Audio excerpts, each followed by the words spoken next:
दोस्तों, न जाने कितने सालों से हम लोग अपने एजुकेशन सिस्टम की कितनी बुराइयां और खामियां निकालते आए हैं और उनको दूर करने के लिए न जाने कितनी सजेशंस सब लोग दिया करते थे। नमस्कार दोस्तों, मैं हूं केशव शर्मा, आपका दोस्त, एक बेस्ट सेलिंग ऑथर, एक मोटिवेशनल स्पीकर। स्वागत है आपका आज की वीडियो में। जैसा कि आपको पता है कि नेशनल एजुकेशन पॉलिसी 2020 रिलीज हो चुकी है।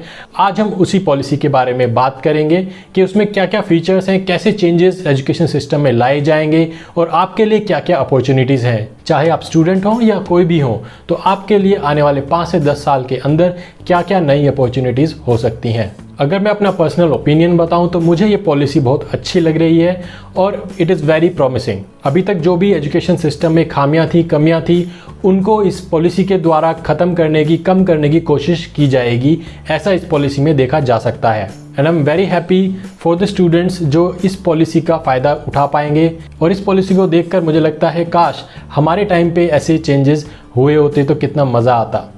चलिए बात करते हैं इस पॉलिसी के बारे में डिटेल में। इस वीडियो में हम बात करेंगे NEP 2020 के मेन फीचर्स के बारे में, जिनके बेसिस पे एजुकेशन सिस्टम के अंदर इम्प्रूवमेंट लेके आई जाएगी और ऐसे कौन से चैलेंजेस हैं जो कि ओवरकम करने पड़ेंगे इस पॉलिसी को इम्प्लीमेंट करने के लिए, और ऐसी कौन सी अपॉर्चुनिटीज़ हैं जिनका आप फ़ायदा उठा सकते हैं because of this new education policy. दोस्तों, इंडियन एजुकेशन सिस्टम को रिवैम्प करने के लिए पिछले 34 साल में ये अभी तक की सबसे बड़ी पॉलिसी है जिसमें कि बड़े बड़े चेंजेस को प्रपोज किया गया है। इस पॉलिसी को डिज़ाइन करने के लिए 2 लाख से भी ज़्यादा सजेशंस ली गई हैं डिफरेंट लेवल्स पे। बात करते हैं ऑब्जेक्टिव्स की कि इस पॉलिसी के द्वारा गवर्नमेंट क्या अचीव करना चाहती है। पहला ऑब्जेक्टिव है 50% ग्रॉस एनरोलमेंट रेशियो अचीव करना बाय 2035। इस पॉलिसी को इम्प्लीमेंट करने के लगभग 10 साल का समय लगेगा और इसके अंदर सेंटर और स्टेट गवर्नमेंट्स मिलके अराउंड 6% ऑफ GDP तक का इन्वेस्टमेंट करने की कोशिश करेंगे, उसको जल्दी से जल्दी अचीव करने की कोशिश करेंगे। This policy aims to achieve 100% adult and youth literacy. और सबसे इम्पॉर्टेंट ऑब्जेक्टिव ये है कि हर बच्चा जो स्कूल सिस्टम से निकले, जब वो वहाँ से पास आउट हो तो उसके पास एटलीस्ट एक कोई स्किल हो जिसके बेसिस पे वो आगे अपना काम, अपना करियर, अपना प्रोफेशन बना सके। मेजर स्ट्रक्चरल चेंज जो इस पॉलिसी से होने वाला है वो ये है कि 10+2 वाला जो एजुकेशन सिस्टम है उसको चेंज करके 5+3+3+4 किया जाएगा। 3 से 8 साल, 8 से 11 साल, 11 से 14 साल और 14 से 18 साल के बीच में एजुकेशन सिस्टम को डिवाइड किया जाएगा और उसके हिसाब से स्टूडेंट्स को एजुकेशन प्रोवाइड किया जाएगा और उसी के हिसाब से पूरा करिकुलम डिज़ाइन किया जाएगा। और दूसरा मेन पॉइंट है कि ये सारी लर्निंग जो है, सारा एजुकेशन जो है वो एक्सपीरियंशियल बेस्ड होगा, एप्लीकेशन बेस्ड होगा, जो कि 21st सेंचुरी स्किल्स जिसको बोला जाता है, coding, programming, public speaking, dancing, singing. नए एजुकेशन सिस्टम के हिसाब से रोट लर्निंग को डिस्करेज किया जाएगा, experiential learning, application based learning को प्रमोट किया जाएगा, 21st सेंचुरी स्किल्स को प्रमोट किया जाएगा, जिससे कि जो भी बच्चा स्कूल में पढ़े तो पढ़ने के बाद उसके पास कोई ना कोई एक स्किल हो, क्रिटिकल थिंकिंग डेवलप हो, फोकस हो क्रिएटिव स्किल्स के ऊपर, इनोवेशन के ऊपर। इस तरह से पूरे एजुकेशन सिस्टम को रिवैम्प किया जाएगा। अब बात करते हैं मेन फीचर्स के ऑफ दिस पॉलिसी। मल्टीलिंगुअलिज्म। इस पॉलिसी के अंदर इस चीज़ को प्रमोट किया गया है कि एटलीस्ट प्राइमरी तक बच्चों को रीजनल और मदर टंग में पढ़ने का ऑप्शन मिले। उनका जो पढ़ाई का मीडियम है वो उनका रीजनल लैंग्वेज हो, ऐसा इसमें प्रपोज किया गया है। और इसके अलावा आपके पास और भी लैंग्वेजेस एज अ सब्जेक्ट पढ़ने के ऑप्शंस रहेंगे as per 3 language formula. Even आपको फॉरेन लैंग्वेजेस पढ़ने का भी मौका मिलेगा और वो भी आपके करिकुलम में इंक्लूड किया जाएगा, जो आप सेलेक्ट कर सकते हैं अपने इंटरेस्ट के बेस पे। Multi disciplinary education. स्टूडेंट्स के पास ऑप्शन होगा अपने इंटरेस्ट के सब्जेक्ट्स को चूज करने का, वो फ्लेक्सिबिलिटी उनको दी जाएगी। जैसे अभी तक होता था साइंस स्ट्रीम, कॉमर्स स्ट्रीम और आर्ट स्ट्रीम होती थी अलग अलग, वैसा रिजिड स्ट्रक्चर अब नहीं रहेगा। अगर किसी को फिजिक्स के साथ इकोनॉमिक्स पढ़ना है तो वो इकोनॉमिक्स पढ़ सकता है, अगर किसी को साइंस के सब्जेक्ट्स के साथ आर्ट के सब्जेक्ट्स पढ़ने हैं तो वो भी आप चूज़ कर सकते हैं। मैं जैसे साइंस बैकग्राउंड से हूँ, पर मेरा स्टार्टिंग से इंटरेस्ट था पब्लिक स्पीकिंग के अंदर, पर उस टाइम पे कोई ऐसा ऑप्शन नहीं था कि मैं साइंस पढ़ते पढ़ते पब्लिक स्पीकिंग या आर्ट से रिलेटेड कोई सब्जेक्ट ले पाऊँ। बट अब ये आपके पास ऑप्शन रहेगा, जिससे कि आप अगर साइंस में आपका टेक्निकल माइंड है, उसके साथ साथ अब अपनी कम्युनिकेशन स्किल्स को भी अगर आप इंप्रूव करना चाहते हैं तो इस तरह के सब्जेक्ट्स को आप कंबाइन कर सकते हैं और आप अपने इंटरेस्ट के हिसाब से मल्टीपल स्किल्स डेवलप कर सकते हैं during your schooling only. Multiple entry and exit. अभी तक क्या होता था कि अगर आपने 1 साल पढ़ाई करी और आपने कॉलेज छोड़ दिया, या 2 साल 3 साल के बाद आपने कॉलेज छोड़ दिया, तो आपको कोई डिग्री, कोई सर्टिफिकेट कुछ नहीं मिलता था। आपका वो 1 साल 2 साल कि जो पढ़ाई आपने करी है वो वेस्ट हो जाती थी, आपका पैसा वेस्ट होता था। लेकिन अभी अगर आप बीच में पढ़ाई छोड़ते हैं तो आप बाद में वापस से ज्वाइन कर सकते हैं और आपको फिर से स्क्रैच से स्टार्ट नहीं करना है। अगर आपने पहला साल पढ़ाई पूरा किया है तो आप सीधा सेकेंड ईयर से वापस शुरू कर सकते हैं। अगर आपने सेकेंड ईयर में छोड़ा है तो आप डायरेक्ट थर्ड ईयर से स्टार्ट कर सकते हैं। अभी अगर आप कॉलेज में एक साल पढ़ाई करने के बाद किसी रीज़न की वजह से, एक फाइनेंशियल रीज़न की वजह से या फैमिली रीज़न की वजह से आपको अगर अपनी पढ़ाई बीच में छोड़नी पड़ती है तो आपको 1 साल का सर्टिफिकेट दिया जाएगा। अगर आप 2 साल के बाद पढ़ाई छोड़ते हैं तो आपको 2 साल का डिप्लोमा दिया जाएगा। अगर आप 3 साल की पढ़ाई करके फिर छोड़ते हैं तो आपको बैचलर्स डिग्री दी जाएगी। अगर आप 4 साल की पढ़ाई पूरी करते हैं तो आपको बैचलर्स डिग्री विद रिसर्च दी जाएगी। तो आपके ऊपर डिपेंड करता है कि आप कब तक पढ़ना चाहते हैं। अगर आप 3 साल की पढ़ाई करके सीधा नौकरी करना चाहते हैं तो आप वो कर सकते हैं। अगर आपका रिसर्च में इंटरेस्ट है तो आप चौथे साल में और पढ़ाई कर सकते हैं, रिसर्च के बारे में सीख सकते हैं, कहीं पे इंटर्नशिप कर सकते हैं और आगे नया कुछ सीख सकते हैं। और साथ ही एकेडमिक बैंक ऑफ क्रेडिट बनाया जाएगा जिसमें आपके नाम पर आपके क्रेडिट्स स्टोर किए जाएंगे डिजिटली, कि आपने कितनी पढ़ाई करी, आपने 1 साल 2 साल जितने साल भी आपने पढ़ाई की है उसके हिसाब से आपको क्रेडिट्स मिलेंगे और वो आपके उस ऑनलाइन अकाउंट में स्टोर रहेंगे, ताकि आप कभी भी जब वापस से ज्वाइन करते हैं तो उसके बेसिस पे आपको आगे के लिए एडमिशन मिल सकता है। अगला है वोकेशनल एजुकेशन। क्लास 6 से ही आपके पास ऑप्शन स्टार्ट हो जाएंगे जब आप वोकेशनल सब्जेक्ट्स चूज़ कर सकते हैं, जैसे कि programming, coding, debating, carpentry, gardening, public speaking या कोई भी ऐसे स्किल्स जो आप सीखना चाहते हैं जिसमें आपका इंटरेस्ट है, आप उनको एज अ सब्जेक्ट ले सकते हैं, उसमें आप पढ़ाई कर सकते हैं। आपकी नॉर्मल तरीके से उसके लिए पढ़ाई होगी और उसके लिए आप बाहर जाके इंटर्नशिप भी कर सकते हैं। ज़रूरी नहीं है कि आप किसी बड़ी कंपनी में जाके इंटर्नशिप करें, आप किसी छोटी शॉप पे या किसी छोटी वर्कशॉप में कहीं पे भी जाके आप कर सकते हैं और उसके पॉइंट्स आपकी स्टडी में काउंट होंगे। लोक विद्या, इसके अंडर आपको कल्चरल एजुकेशन दिया जाएगा। आपको पता ही होगा कि हमारे इंडिया के अंदर कितनी डाइवर्सिटी है, कितने तरह के कल्चर्स हैं, कितने तरह के ट्रेडिशंस हैं, आर्ट्स हैं, हैंडलूम्स हैं, आर्ट्स एंड क्राफ्ट्स हैं। तो उन सब के बारे में नॉलेज दी जाएगी ताकि स्टूडेंट्स को पता हो कि हमारे देश के अंदर क्या कल्चर रहा है, क्या हिस्ट्री रही है, किस तरह से आर्ट्स एंड क्राफ्ट्स को अप्रिशिएट किया जाता है और कैसे उनको हम आगे बढ़ा सकते हैं, कंजर्व कर सकते हैं। तो उस सब के बारे में एजुकेशन दिया जाएगा लोक विद्या के अंदर। असेसमेंट रिफॉर्म्स, अभी तक आपको जो मार्क्स मिलते थे, आपकी जो रिपोर्ट कार्ड मिलती थी, वो सिर्फ आपके एग्जाम्स में जो नंबर आपको दिए जाते थे टेस्ट के बेसिस पे, जो आप आंसर्स लिख के आते थे उसके बेसिस पे, अभी वैसा नहीं होगा। Now it will be a 360 degree holistic progress card, जिसके अंदर ना ही सिर्फ आपकी पढ़ाई देखी जाएगी, आपका बिहेवियर और आपकी स्किल्स भी देखी जाएंगी। आप कितने क्रिएटिव हैं, कितने इनोवेटिव हैं, प्रॉब्लम सॉल्विंग स्किल्स कैसी हैं आपकी, उन सबको मिला के ओवरऑल आपका प्रोग्रेस कार्ड बनाया जाएगा। उसके बेसिस पे आपकी असेसमेंट की जाएगी और इस चीज़ को इम्प्लीमेंट करने के लिए एक नेशनल असेसमेंट सेंटर को सेटअप किया जाएगा जिसका नाम है परख, जिसकी हेल्प से असेसमेंट के लिए स्टैंडर्ड्स को सेट किया जाए और जो कि पूरे नेशनल लेवल पे यूनिफॉर्मिटी से यूज़ किए जा सकें।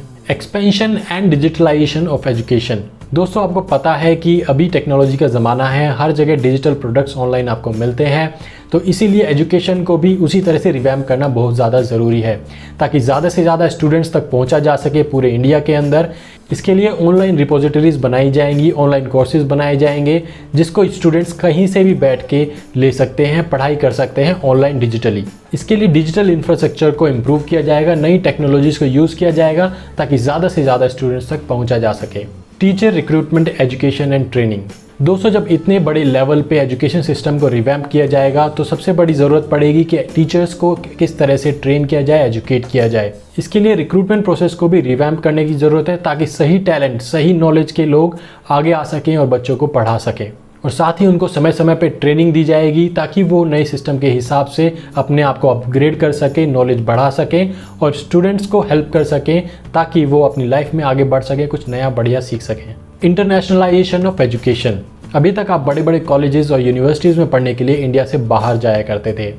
अभी अकॉर्डिंग टू दिस पॉलिसी ऐसी बड़ी बड़ी यूनिवर्सिटीज़ को इनवाइट किया जाएगा इंडिया में ही अपने कैंपसेस को खोलने के लिए ताकि आपको इंडिया से बाहर ना जाना पड़े और कम पैसे में आप वही इंटरनेशनल लेवल का एजुकेशन ले सकें। सिंगल रेगुलेटर, दोस्तों जब आप इतने बड़े लेवल पे चेंजेस करते हैं तो ज़रूरत होती है स्टैंडर्ड्स को मेंटेन करने की और ये देखने की कि सारे इंस्टीट्यूशंस आपके रूल्स को फॉलो कर रहे हैं कि नहीं कर रहे हैं। तो उसके लिए एक single regulator all over India set up किया जाएगा, higher education commission of India. ये कंट्रोल करेगा सारे टाइप्स के हायर एजुकेशंस को except legal and medical education. सारे प्राइवेट और पब्लिक इंस्टीट्यूशंस को सेम तरह के नॉर्म्स को फॉलो करना पड़ेगा और अगर वो ऐसा नहीं करते हैं तो उस पर पेनल्टी लगेगी और पनिशमेंट भी मिलेगी। And last but most important is fees, पैसा। दोस्तों, आपने लोगों को कहते हुए सुना होगा कि एजुकेशन आज के टाइम में बिजनेस बन गया है, जिसकी वजह से अच्छा एजुकेशन लेना बहुत महंगा हो गया है और आम आदमी की रीच से बाहर जाता जा रहा है और इसीलिए फीस को रेगुलेट करना रिस्पॉन्सिबिलिटी है गवर्नमेंट की।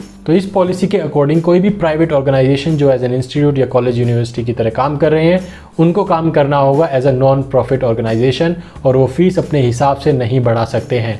फीस के लिए एक कैपिंग होगी, एक पर्टिकुलर स्टैंडर्ड बनाया जाएगा जो कि यूनिफॉर्म रहेगा इन एंटायर कंट्री। दोस्तों, ये था brief about the national education policy 2020। भाई, मुझे तो ये पॉलिसी बहुत प्रॉमिसिंग लगती है और मैं उम्मीद करता हूँ कि आने वाले समय में इससे बहुत ज़्यादा चेंजेस आएंगे एजुकेशन में और बहुत ज़्यादा फ़ायदा होगा स्टूडेंट्स का। आप खुद सोच कर देखिए कि अगर 6th क्लास से ही कोई बच्चा कोई एक पर्टिकुलर स्किल पिकअप कर लेता है और उसको अगले 8-10 साल पढ़ाई करता है, उसमें काम करता है, तो जब वो अपनी स्कूलिंग ख़त्म करेगा तो उस पर्टिकुलर स्किल में उसकी परफेक्शन का लेवल क्या होगा, आप खुद सोच सकते हैं। और एक चीज़ इस पॉलिसी में जो मुझे बहुत अच्छी लगी कि एजुकेशन सिस्टम का जो फोकस है उसको चेंज किया गया है टू स्किल बेस्ड लर्निंग पे। अगर आप आज के समय में देखें तो बहुत सारे लोग एजुकेटेड तो हैं, लिटरेट तो हैं, लेकिन एम्प्लॉयबल नहीं है, उनके पास कोई स्किल नहीं है जिसके बेसिस पे वो कोई नौकरी ले सके या अपना कुछ काम स्टार्ट कर सके। लेकिन नई पॉलिसी के हिसाब से अगर पूरा एजुकेशन स्किल बेस्ड होगा तो जैसे ही आप स्कूलिंग ख़त्म करते हैं आपके पास कोई ना कोई एटलीस्ट एक स्किल होगी जिसके बेसिस पे आप नौकरी ले सकते हैं या अपना कुछ स्टार्ट कर सकते हैं। तो ये पॉलिसी है तो बहुत अच्छी, लेकिन देखते हैं कि इसका इम्प्लीमेंटेशन, एग्जीक्यूशन कैसे होता है, क्योंकि किसी भी पॉलिसी का, किसी प्रपोजल का मेन फ़ायदा तब होता है जब उसको अच्छे से एग्जीक्यूट किया जाए, अच्छे से इम्प्लीमेंट किया जाए। आई होप कि government is going to take good steps to implement this policy. अब बात करते हैं कि मेजर चैलेंजेस क्या हो सकते हैं इस पॉलिसी को इम्प्लीमेंट करने के लिए। पहला चैलेंज हो सकता है एग्जीक्यूशन बाय टीचर्स। दोस्तों, टीचर्स का बहुत बड़ा रोल होने वाला है इस एजुकेशन पॉलिसी को इम्प्लीमेंट करने के लिए। उनको अपने माइंडसेट पे थोड़ा काम करना होगा, rather than looking at the limitations. उनको ये देखना होगा कि नई नई पॉसिबिलिटीज़ क्या हो सकती हैं। आई रियली रिस्पेक्ट देम कि वो बहुत डेडिकेशन और सिंसियरिटी के साथ बच्चों को पढ़ाते हैं। दूसरा चैलेंज है counselling of students and their parents. दोस्तों, जब आपके पास एक से ज़्यादा ऑप्शन होते हैं तो चूज़ करना डिफ़िकल्ट होता है। आपको सही नॉलेज, इन्फॉर्मेशन और गाइडेंस चाहिए होती है। इसीलिए इस केस में स्टूडेंट्स और पेरेंट्स को गाइडेंस की ज़रूरत पड़ेगी ताकि वो अपने बच्चों के लिए सही सब्जेक्ट सेलेक्ट कर पाएँ उनके इंटरेस्ट के बेसिस पे। तीसरा और सबसे बड़ा चैलेंज है इंफ्रास्ट्रक्चर डेवलपमेंट। हमारे देश में अभी भी ऐसे स्कूल्स हैं जो बहुत ही रिमोट प्लेसेस में हैं, जहाँ पे ना तो स्कूल की बिल्डिंग्स ढंग से बनी हुई है, ना ही सैनिटेशन फैसिलिटी ढंग से बनी हुई हैं। वहाँ पे भी बच्चे पढ़ने आते हैं, तो उन बच्चों तक आप टेक्नोलॉजी कैसे लेके जाएंगे, उन बच्चों के लिए आप इंफ्रास्ट्रक्चर कैसे डेवलप करेंगे, कैसे वो सारी फैसिलिटीज़ आप उनको प्रोवाइड करेंगे ताकि इस नए सिस्टम के हिसाब से, नई एजुकेशन पॉलिसी के हिसाब से वो बच्चे भी उसका फ़ायदा ले पाएँ। तो ये चैलेंज होगा इंफ्रास्ट्रक्चर को डेवलप करने का एंड आई होप कि government is going to take steps for that ताकि इंफ्रास्ट्रक्चर इस लेवल तक डेवलप हो सके कि देश में हर बच्चा इस नई एजुकेशन पॉलिसी के हिसाब से फ़ायदा उठा पाए। अब बात करते हैं अपॉर्चुनिटीज़ की जो इस नई पॉलिसी की वजह से आपको अगले 5 से 10 साल के बीच में मिलने वाली है। पहली अपॉर्चुनिटी है स्टूडेंट्स के लिए। अपने इंटरेस्ट के हिसाब से वो स्किल्स को चूज़ कर सकते हैं और उसमें पढ़ाई कर सकते हैं, तो उनको इसका सबसे ज़्यादा फ़ायदा उठाना चाहिए। अपने इंटरेस्ट को समझे, उसके हिसाब से स्किल्स को चूज़ करें ताकि आप ज़्यादा से ज़्यादा क्रिएटिव बने, इनोवेटिव बने और अपनी स्कूलिंग ख़त्म होने के बाद आप जॉब के लिए ना भागें, आप जॉब क्रिएट करने के लिए भागें। दूसरी अपॉर्चुनिटी है ट्रेनर्स एंड काउंसलर्स के लिए। अगर आपने किसी स्किल को मास्टर किया है, अपने नॉलेज को बढ़ाया है, अपना एक्सपीरियंस बनाया है, तो आप उस स्किल को शेयर कर सकते हैं ऑनलाइन कोर्सेज के थ्रू। आप लोगों को गाइडेंस दे सकते हैं, कंसल्टेशन दे सकते हैं, लोगों के साथ अपनी नॉलेज शेयर कर सकते हैं। आप ना सिर्फ उससे अर्न कर सकते हैं बल्कि आप नेशन बिल्डिंग में एक पार्टनर बन सकते हैं। तीसरी अपॉर्चुनिटी है सॉफ्टवेयर कंपनीज़ के लिए कि नई टेक्नोलॉजी को यूज़ करके सॉफ्टवेयर टूल्स बनाए जाएँ, रिसोर्सेज बनाए जाएँ, डिजिटल प्रोडक्ट्स बनाए जाएँ, जिसकी वजह से स्टूडेंट्स को हेल्प मिले, टीचर्स को हेल्प मिले और पेरेंट्स को हेल्प मिले इस नए विजन को इम्प्लीमेंट करने के लिए। दोस्तों, आज इस वीडियो में हमने बात की नेशनल एजुकेशन पॉलिसी 2020 के बारे में, उसके फीचर्स को हमने देखा, हमने बात करी चैलेंजेस के बारे में कि इसको इम्प्लीमेंट करने के लिए क्या क्या चैलेंजेस आ सकते हैं और हमने देखा कि क्या क्या अपॉर्चुनिटीज़ हैं स्टूडेंट्स के लिए और बाकी लोगों के लिए। मुझे पॉलिसी बहुत अच्छी लग रही है, पर देखते हैं कि इसका इम्प्लीमेंटेशन कैसे होता है, एग्जीक्यूशन कैसे होता है।